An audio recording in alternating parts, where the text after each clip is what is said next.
On December 4th, 1982, in the city of Melbourne, Australia, a boy was born who would change the way millions of people view pain, limitation, and the meaning of life. His name was Nick Vujicic. When Boris and his wife were called in to see their newborn son, the silence in the room spoke louder than any words. Nick had been born without arms and legs, an extremely rare condition known as tetraamelia syndrome. The shock was immediate. The doctors had no clear explanation. During the pregnancy, everything seemed normal. No test had indicated any abnormality. The delivery went according to medical standards. But at that moment, the future seemed like an unknown and frightening territory. Boris, a man of faith, tried to remain calm, but inside he was waging a silent battle.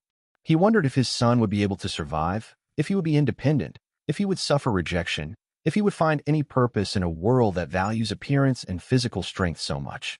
In the early days, the family experienced a mixture of deep love and constant fear.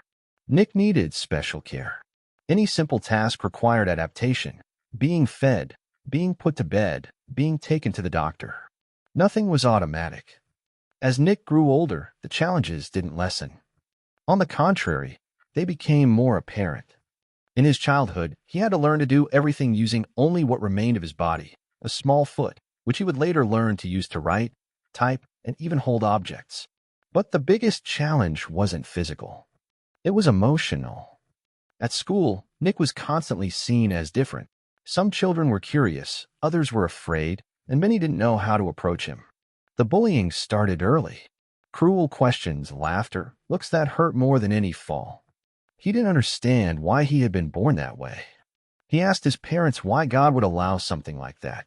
In his childish mind, it made no sense to live without being able to run, hug, or hold someone's hand like other children did. Over time, sadness turned to anger. Then it turned to silence. At times, Nick would later confess that he didn't want to go on living.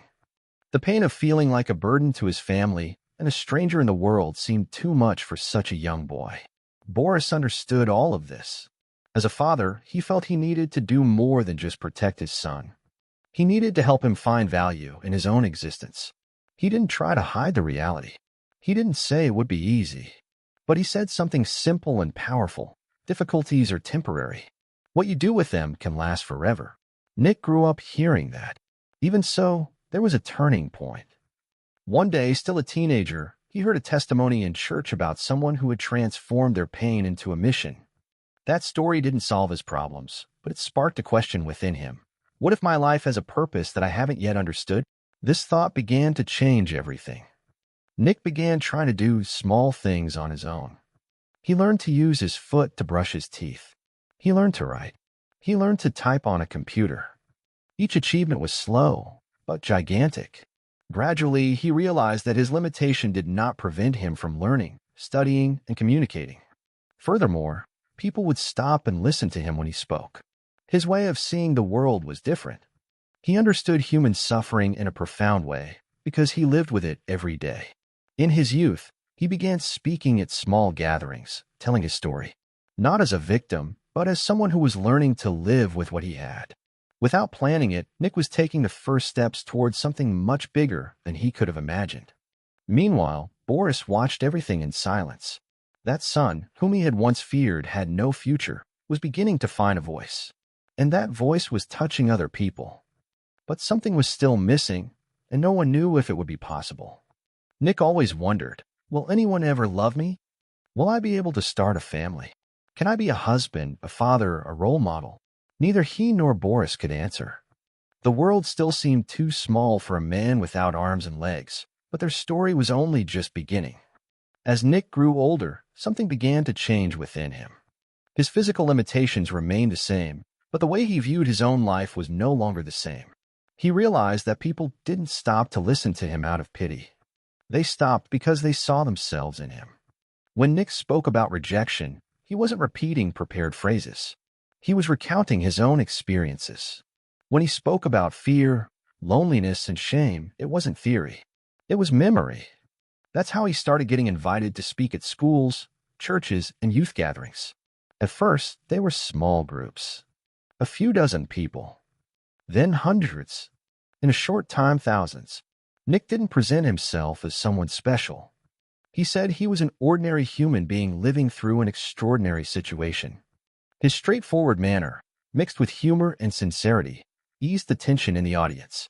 He asked questions that nobody wanted to ask out loud. Have you ever thought about giving up on life? Have you ever felt useless? Have you ever felt worthless? When he looked up and saw people crying, he understood that his story wasn't just his own. Meanwhile, Boris watched everything with a feeling that was difficult to explain. He remembered the day Nick was born, the fear, the sleepless nights, the unanswered questions. Now, that same son was on stage, traveling to other countries, being heard by young people who had never met anyone with a similar condition. One of the most memorable moments for Boris happened in 2014, when Nick ministered to thousands of young people in Vietnam. Seeing that silent crowd listening to his son speak about life, faith, and overcoming challenges, Boris realized something he had never imagined. He said to Nick, "You have become a leader. God has transformed your disability into a powerful force to motivate not only people with disabilities, but the entire world." These words did not come as empty praise. They came as the culmination of a journey that began in a hospital room decades earlier. It was also during this period that Nick decided to write books, share his experiences, and create projects aimed at young people facing depression, rejection, and thoughts of giving up. Her story began circulating on the internet. People from different countries, cultures, and ages recognized themselves in her struggle, even those without having a physical disability. But despite all this public growth, there was one area of Nick's life that remained quiet: love. Nick believed in the possibility of starting a family, but he had deep doubts. He wondered if a woman would be able to see beyond his physical appearance, if anyone would be willing to share their life with him. That's when he met Kane. She didn't approach him out of curiosity. She didn't treat him as someone fragile.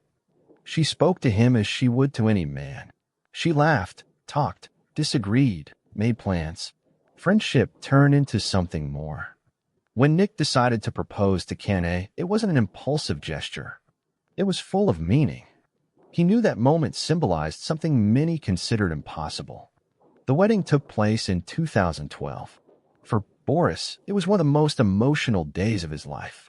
He described that moment as something he never imagined experiencing when he saw his son being born.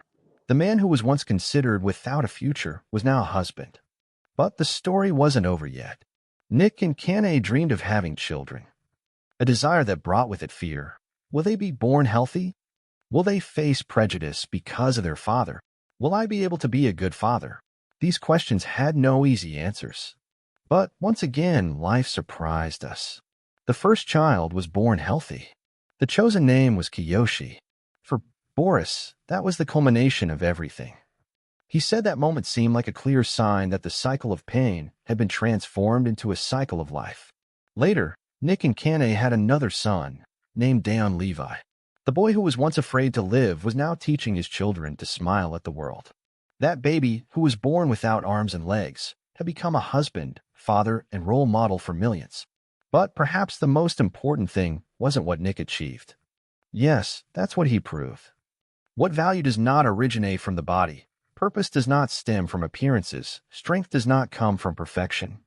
And Boris, looking at all of this, understood something simple yet profound. The pain is temporary, but what is born from them can span generations. Years after everything they had been through, father and son sat face to face for a conversation that carried enormous symbolic weight. Nick was interviewing Boris about his book, which was precisely about raising a child considered imperfect by the world. The book's title was clear: Raising the Perfectly Imperfect Child. During the interview, Boris spoke candidly about the difficulties of the past. He recounted that, initially, he didn't know how to motivate Nick. There was no manual, no immediate role models, no guarantees. He said something simple yet profound: struggles, pain, and difficulties are temporary. We can grow, develop, persevere, and overcome obstacles that seem impossible. It wasn't a pretty phrase. It was a summary of decades of living with fear, frustration, and hope. Boris recalled that when Nick was born with tetraamelia syndrome, he couldn't imagine his son's future. He couldn't picture marriage, a career, children, leadership. He could only see the present, a fragile baby in a world that seemed too harsh. Tetraamelia syndrome is extremely rare and prevents the development of arms and legs. People with this condition face not only physical challenges, but also social and emotional barriers. Lack of awareness leads to bewilderment.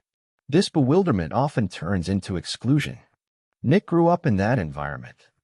But over time, he learned something that no medical exam could teach, that his story was remarkable not for the absence of limbs, but for the presence of senses.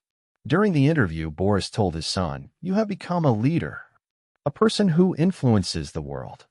God transformed your inability into a powerful force." This recognition stemmed not only from Nick's public success, but from the internal transformation he witnessed. The boy who didn't want to go to school became the man who speaks to crowds.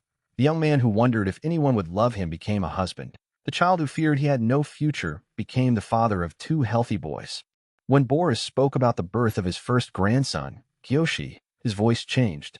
He said that moment was the crowning achievement. It was as if history had given a complete answer to that question that arose in the hospital on the day of Nick's birth. And now, what will become of his life? The answer didn't come quickly. It came in chapters. It came from a difficult childhood. IT came during a confusing adolescence. IT came up during the first lectures. IT came at the wedding. IT came through the children. And it came primarily from Nick's ability to transform his pain into something useful for others. Today, he is known not only as someone who was born without arms and legs. He is known as someone who teaches people how to deal with rejection, failure, fear, and discouragement. His story is curious not because it is extraordinary, but because it reveals something common to all. No one chooses the difficulties they receive, but everyone chooses what to do with them. Nick could have used his condition as a reason to shut himself off. Instead, he used it as a bridge. He could have lived in hiding.